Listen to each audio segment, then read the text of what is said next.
Binh Gia, Vietnam, December 1964. This is Ground Zero. The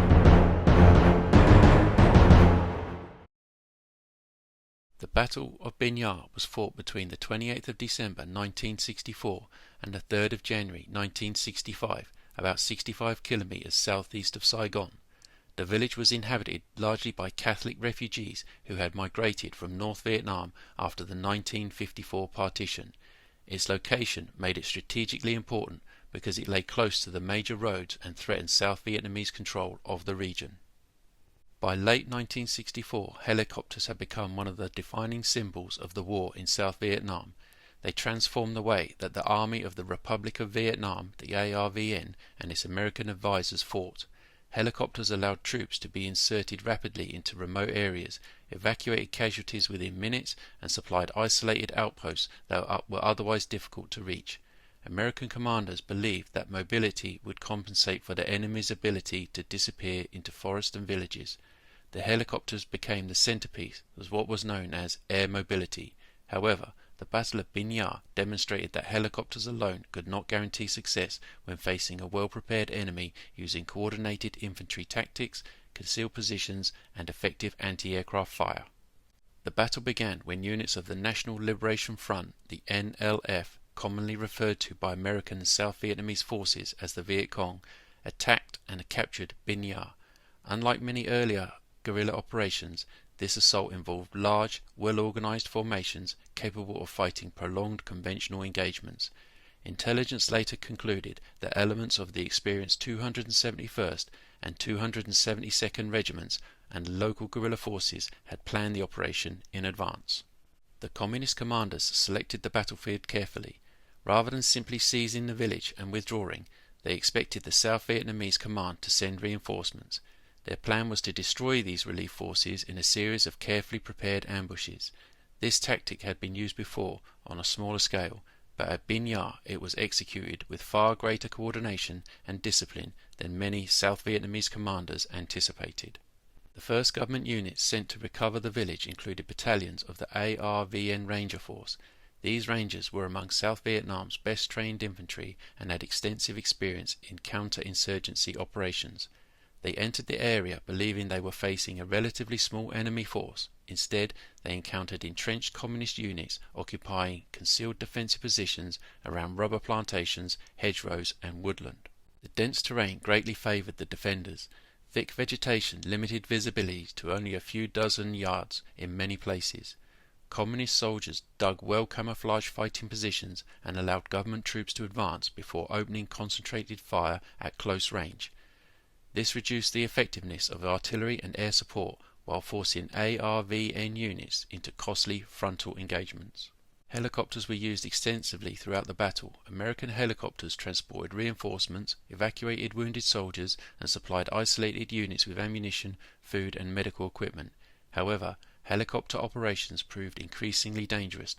Communist troops had positioned machine guns to cover likely landing zones and frequently fired upon aircraft during landing and takeoff. Several helicopters were damaged or destroyed, demonstrating that air mobility depended upon secure landing areas and local ground superiority.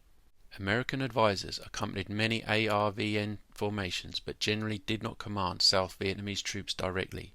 Their responsibilities included coordinated artillery fire, arranging helicopter movements, calling in tactical airstrikes, and communicating intelligence.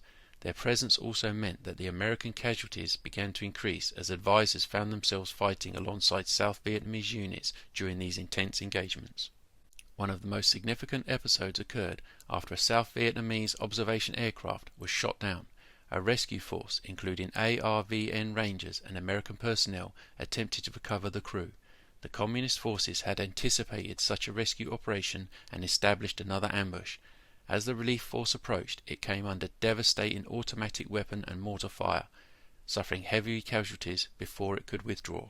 The battle escalated further when the ARVN committed elements of its Marine Corps, the Republic of Vietnam Marine Division, represented one of South Vietnam's elite formations, trained for rapid offensive operations. The Marine battalions were flown into the area by helicopter and immediately began offensive sweeps intended to locate and destroy the Communist regiments.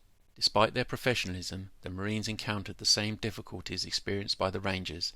The enemy avoided fighting in open terrain and instead drew advancing troops into prepared killing zones. Communist soldiers often withheld fire until government troops were within very short range, maximizing the effectiveness of rifles, machine guns, and recoilless rifles while reducing the impact of supporting aircraft. The Communist forces displayed unusually effective battlefield discipline. Unlike smaller guerrilla bands that often dispersed after an attack, these regiments maintained command and control throughout several days of combat. Units maneuvered between defensive positions, coordinated mortar fire, and launched the local counterattacks when government formations became disorganized. This level of coordination surprised many South Vietnamese and American observers. Logistics played a major role throughout the battle. The Communist forces had secretly stockpiled ammunition, food, and medical supplies before the offensive began. Because the battle was fought close to their prepared supply routes, Communist units were able to sustain several days of heavy fighting without exposing themselves to large supply convoys. Government logistics relied much more heavily on vehicles, helicopters, and established bases. Every engagement consumed large quantities of ammunition, requiring frequent helicopter resupply missions. Medical evacuations depended almost entirely on helicopters. When aircraft could not safely land because of enemy fire, wounded soldiers often remained on the battlefield for much longer than planned, reducing morale and increasing fatalities. Artillery support came primarily from ARVM batteries positioned outside the immediate battle area. American advisors coordinated many fire missions, while tactical aircraft attacked suspected Communist positions. However, the dense vegetation and the enemy's use of concealed bunkers often limited the effectiveness of these strikes. Communist troops frequently moved immediately after firing, making them difficult targets. The Communist commanders also demonstrated effective tactical deception. They repeatedly appeared to withdraw, encouraging government forces to pursue them into prepared ambushes. Their use of overlapping fields of fire allowed several concealed units to engage attacking troops simultaneously from different positions. Mortars were employed to isolate advancing formations before infantry attacks completed the ambush. For the South Vietnamese Army, communications proved difficult. Thick jungle, scattered units, and intense combat sometimes interrupted radio contact between battalions. This complicated coordination between infantry, artillery, and helicopters. Small units occasionally fought for hours without fully understanding the locations of neighboring forces. Although American combat ground units did not officially participate as organized formations, individual American advisors fought alongside ARVN troops and several were killed. Their experiences at Binh Gia reinforced growing concerns within the United States military that the conflict was evolving beyond a purely advisory mission. Casualties reflected the intensity of the battle. South Vietnamese losses were severe, with approximately 200 soldiers killed and many more wounded. 5 Americans, mostly serving as advisors or aircrew, were killed. Communist casualties remain uncertain because many dead were removed from the battlefield, but estimates generally range from 100 to over 300 killed. Exact figures remain disputed by historians because each side reported different totals. Material losses also highlighted the scale of the engagement. Several helicopters were destroyed or damaged, an observation aircraft was shot down, and significant quantities of military equipment were lost during unsuccessful attempts to recover casualties and isolated units. These losses demonstrated that Communist forces were increasingly capable of challenging South Vietnam's technological advantages. Strategically, the Battle of Bình Giã represented a turning point in the Vietnam War. It showed that the National Liberation Front could mass regimental-sized formations, defeat elite ARVN units in sustained combat, and withstand repeated helicopter-supported counterattacks.